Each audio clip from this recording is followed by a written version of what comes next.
சிவா சிவாய போற்றியே நமச்சிவாய போற்றியே. கரூர்ல இருந்து வந்திருக்காங்க. அவங்க பாத்தீங்கன்னா அவங்க சிறப்பான ஒரு உரை ஆற்றுவாங்க. ஐயா கரூர்ல இருந்து வந்திருக்காங்க. ஆன்மீகம், ஜோதிடம், அது இல்லாம விற்பனை, இது சார்ந்ததான இதுல நிறைய அனுபவம் உள்ளவர்கள். ஒரு 2 நாளைக்கு முன்னாடி பேசிட்டு இருக்கும்போது பாத்தீங்கன்னா, நான் பொதுவா சொல்லுவேன், எந்த வெளியூருக்கு நீங்க பரிகாரத்துக்கு பல ஊருக்கு பல கோயிலுக்குலாம் போறீங்க, எங்க போனாலும் அந்த கோயில் நம்ம திருச்சிக்குள்ளே இருக்கு அப்படின்னு பல தடவை சொல்லியிருக்கிறேன். அதுல 2 நாளைக்கு முன்னாடி பேசிட்டு இருக்கும்போது, ஐயா உங்க ஊர்ல ஒரு கோயில் இருக்கு, அது தெரியுமா அப்படின்னு சொல்லி கேட்டார். பஞ்சாங்கம் பார்க்கணும், பஞ்சாங்கத்தை பத்தி தெரிஞ்சுக்கணும் அப்படின்னா எந்த கோயிலுக்கு போனா உங்களுக்கு அதனுடைய நுட்பம், அதை தெரிந்து கொள்ளக்கூடிய ஞானம் கிடைக்கும் அப்படிங்கிறத ஐயா என்கிட்ட பேசும்போது சொன்னாங்க. அதை நான் கடைசியில எந்த கோயில்னு சொல்றேன், இல்லை ஐயாவே கூட இடையில அதை பதிவு பண்ணுவாங்க. அதே போல அவர் நடைமுறையில பார்த்து ஒரு உயிர் காரகத்துவத்தை செக்யூர் பண்ண ஒரு ஜாதகம் அது இப்போ போட சொல்லிடுவோம்.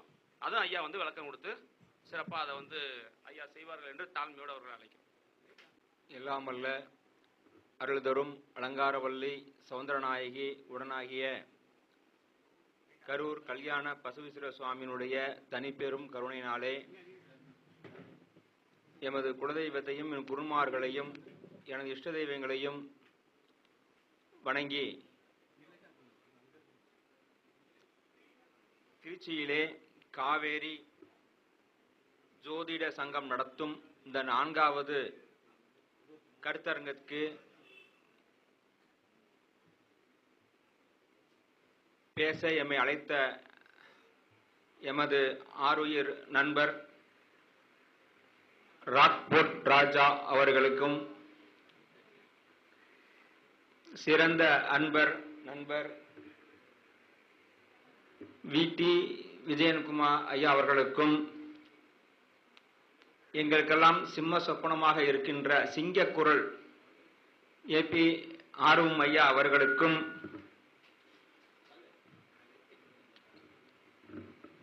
மற்றும் இந்த நிகழ்ச்சிகளை ஒளிபரப்பிக் கொண்டு இருக்கக்கூடிய திரு ரவி ஜெயக்குமார் ஐயா அவர்களுக்கும், அவருக்கு உறுதுணையாக இருக்கக்கூடிய பாலசுப்ரமணியம் அவர்களுக்கும்,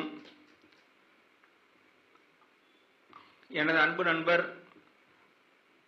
ஓய்வு வட்டாட்சியர் வடிவேல் ஐயா அவர்களுக்கும், மற்றும் எனக்கு முன்பு இங்கு பேசி அமர்ந்திருக்கக்கூடிய மிக சிறந்த ஆசிரியர்கள், நல்ல அன்பர்கள், ஒவ்வொரு விஷயத்தையும் ரொம்ப அற்புதமா சொன்னாங்க. நம்ம பேலன்ஸ் அவர்கள் குரு பார்த்தோன்னா மேசனத்தை நல்லது செய்யுமா செய்யாதா அப்படின்னு சொல்லி ரொம்ப அற்புதமா ஒரு விஷயம் சொன்னாங்க. அது நம்மளுடைய குருநாதர்ல ஒரு விஷயம் அற்புதமா சொன்னாங்க. மேச லக்கணமாக இருந்து அந்த லக்கணத்தை குரு, சனி, செவ்வாய் இவங்க பார்த்தாங்க அப்படின்னா அதிகபட்சம் அவங்க துர்மரணம் அடைகிறாங்க அந்த திசாபுத்தி வருகின்ற காலத்துல.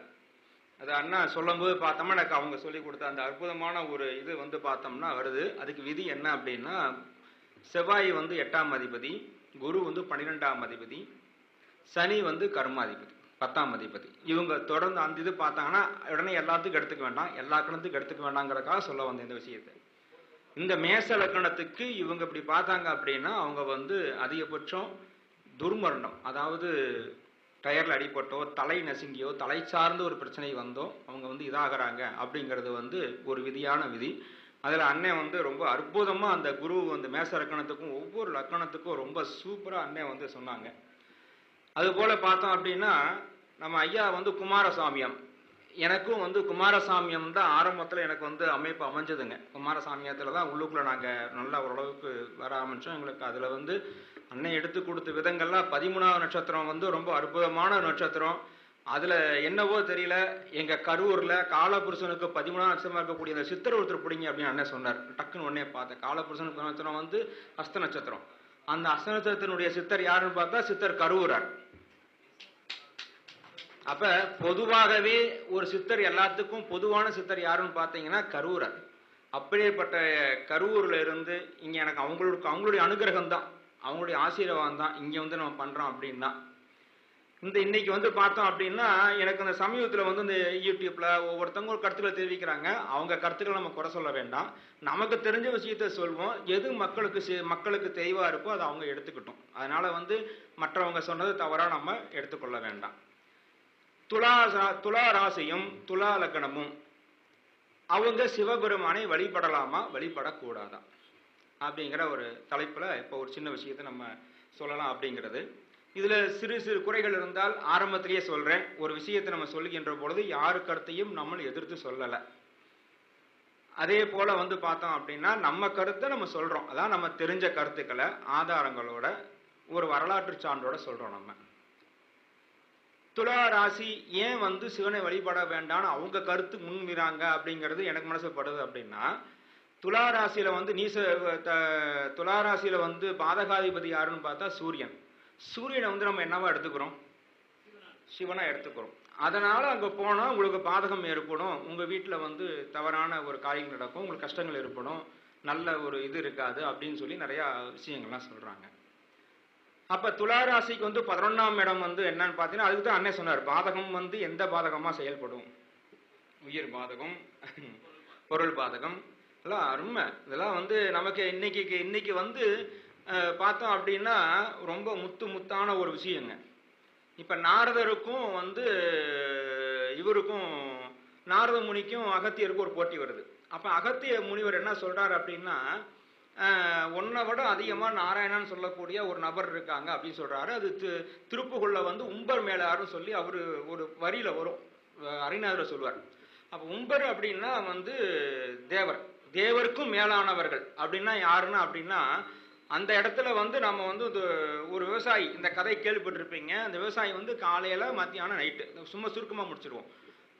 உணவு நேரம் வந்துருச்சு, ரொம்ப சுருக்கமா முடிச்சிருவோம். நம்ம காலை மதியம் இரவு அவரு எந்த ஒரு செயல் ஆரம்பிக்கும் போதும், தொழில் ஆரம்பிக்கும் போது, சாப்பிடும் பொழுது, மறுபடியும் அவங்க அந்த கடமைகளை செய்யும் பொழுது ஓம் நமோ நாராயணா அப்படிங்கிற ஒரு மந்திரத்தை தவறாம மறக்காம அவர் சொல்லிட்டு அந்த பயணம் ஆரம்பிக்கிறார்.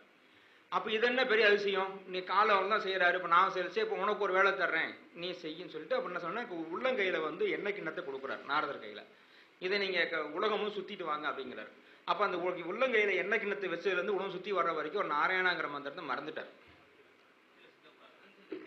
அவர் கவனம் பூரா எண்ணெய் கிண்ணத்துல தான் இருந்துச்சு, நாராயண மேல இல்ல.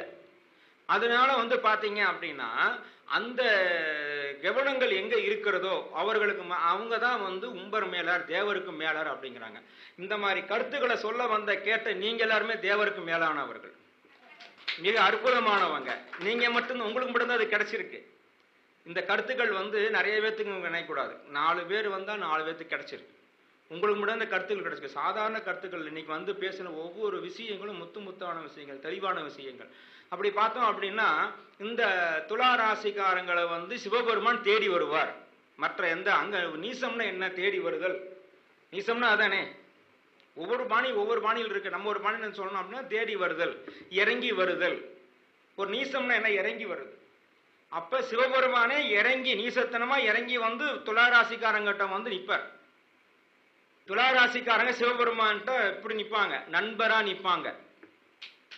எப்படி நிப்பாங்க? நண்பர்களாக நிப்பாங்க. சிவபெருமான் மட்டும்தான் துலா ராசிக்கு நண்பரா நிக்கிறார். துலா ராசி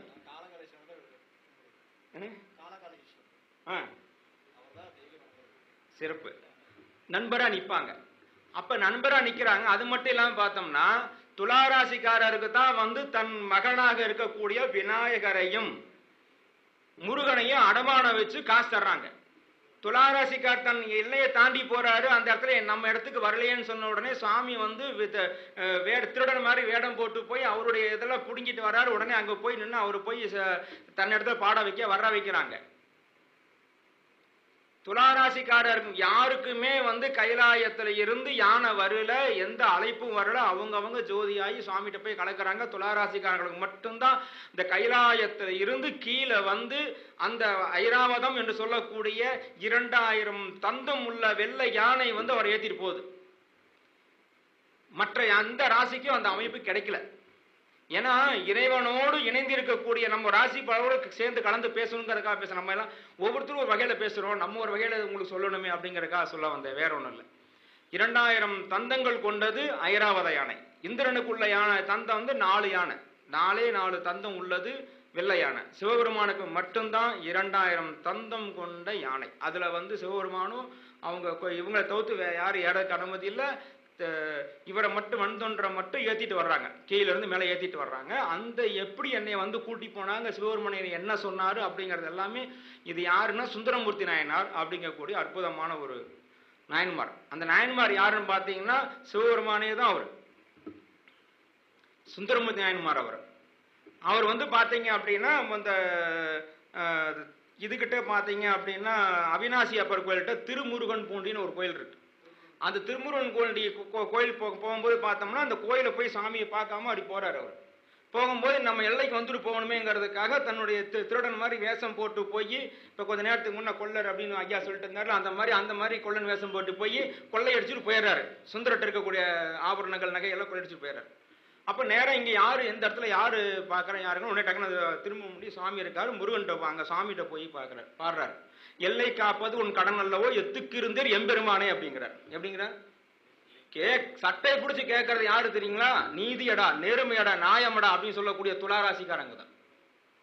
சிவபெருமான்கிட்ட போய் கேட்கிறார், எல்லை காப்பது உன் கடன் அல்லவோ எத்துக்கு இருந்தேர் எம்பெருமானேன்னு சொல்லி அப்படியே சாமி அப்படிதான் கேட்கிறார்.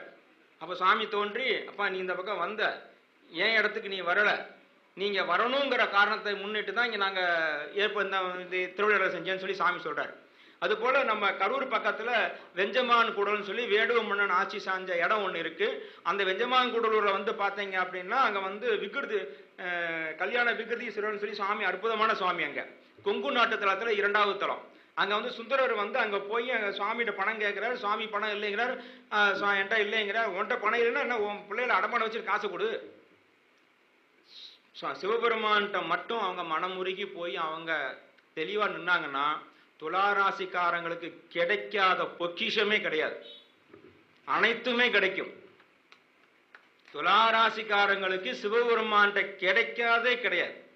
வரலாறு எடுங்க, அவ்வளவு அற்புதமா இருக்கும். நம்ம ராசியில 11வது ராசியா வருது ஜெய ராசி, வெற்றி ராசி. நட்சத்திரத்துல எடுத்துக்கங்க, சிவபெருமான் எடுத்தோம்னா திருவாரூர் நட்சத்திரம் கொண்டு போறோம். சித்திரைக்கு 20, சுவாதிக்கு 19, விசாகம் 18ஆக வந்தாலும் விசாகத்தை கொடுத்தது யாரு? சிவபெருமான். தன் நெற்றி கண்களிலே 6 பொறியாக விசாகத்தை தான் அவர் தர்றார்.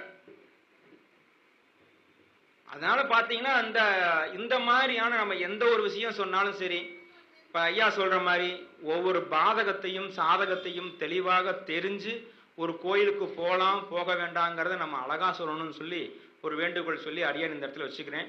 அது போல பார்த்தோம் அப்படின்னா இன்னொரு சமீபத்தில் ஒரு ஜாதகம் வந்துச்சுங்க, பார்த்தேன். இந்த ஜாதகம் வந்து பார்த்தீங்க அப்படின்னா அங்கே இருக்கட்டும், அங்கே வச்சுக்கிறேன். இந்த ஜாதகம் வந்து பார்த்தீங்க அப்படின்னா லக்கணம் வந்து விருட்சக லக்கணம்.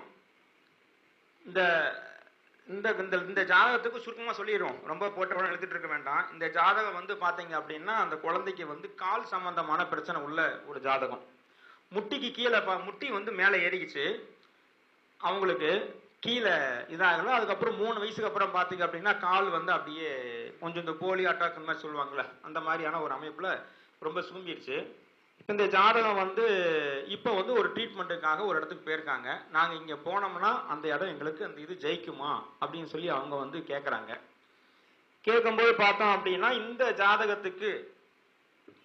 ஜாதகம் வந்து இப்போ நீங்கள் போயிருக்க இடம் வந்து சரியான இடம். இந்த எங்கெங்க பார்த்துருக்காங்கன்னா இவங்க வந்து ஓரளவுக்கு வசதி படைச்சவங்க. உலக நாடுகள் முழுவதும் எங்கே சொன்னாலும் அங்கே போயிடுறாங்க. எங்கேங்க?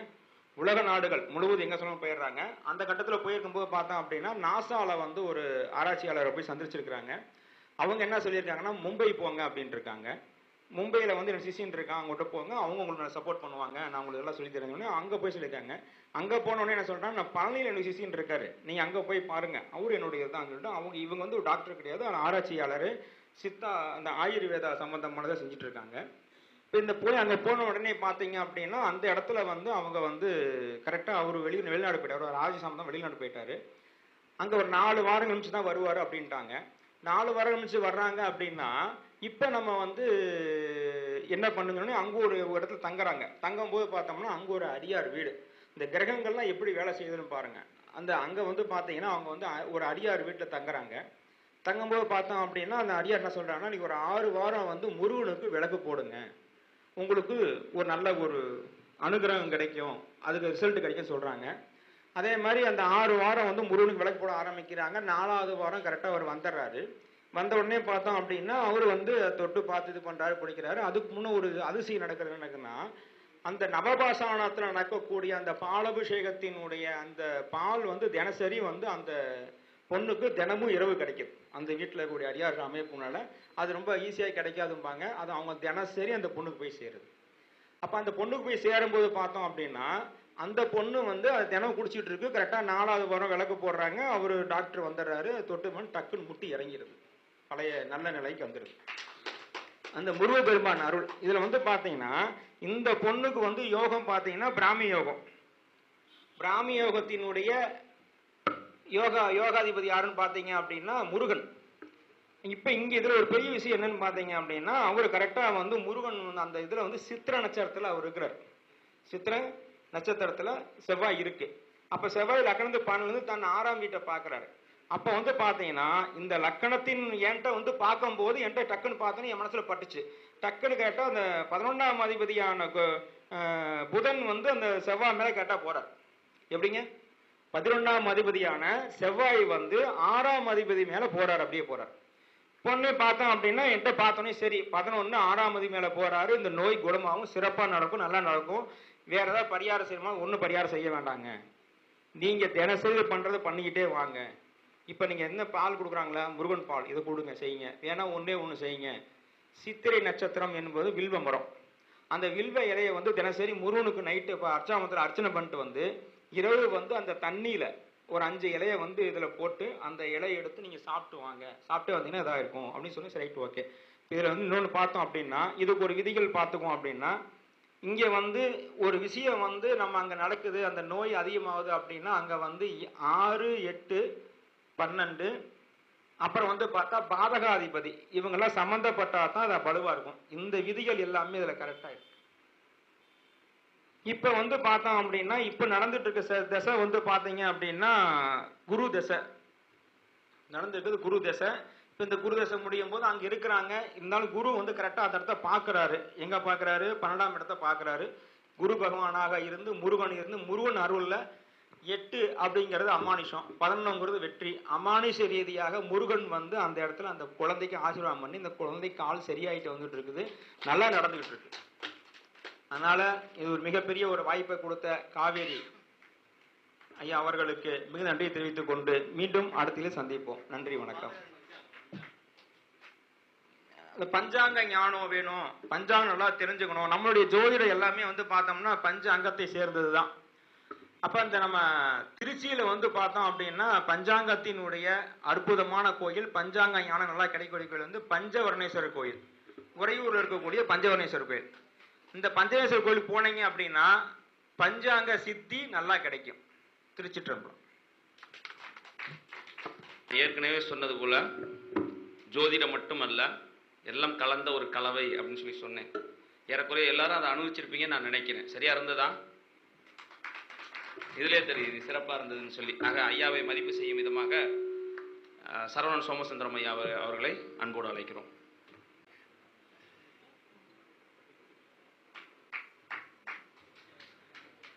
ஜோரா ஒரு தடவை கை தட்டலாமே.